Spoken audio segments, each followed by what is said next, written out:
ഇന്ത്യയുടെ മാപ്പിൽ കേരളം എന്നൊരു സംസ്ഥാനം ഉണ്ട് എന്ന് അംഗീകരിക്കാൻ മടിയുള്ള ഒരു ആറ്റിറ്റ്യൂഡാണ് ബി.ജെ.പി. ഗവൺമെന്റ് കേരളത്തോട് വെച്ചു പുലർത്തുന്നത്.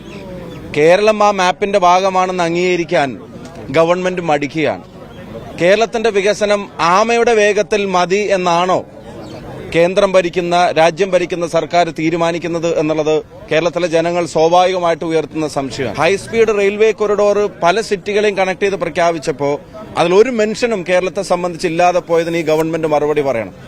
മെട്രോമാൻ ഈ ശ്രീധരനെ പോലെ ആളുകൾ ഓഫീസ് തുറക്കുന്നു, പൊന്നാനിയിൽ അതിന്റെ പഠനം നടത്തുന്നു എന്നൊക്കെ പറയുന്ന പ്രൊജക്ടിനെ സംബന്ധിച്ച് ഒരു ഇൻസൈറ്റും ഈ ബജറ്റ് പറയുന്നില്ല.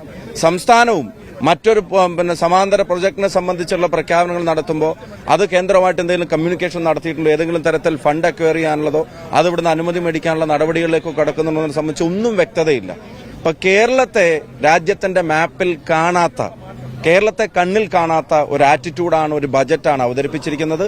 കേരള ജനതയുടെ ശക്തമായ പ്രതിഷേധം ഉണ്ടാവും.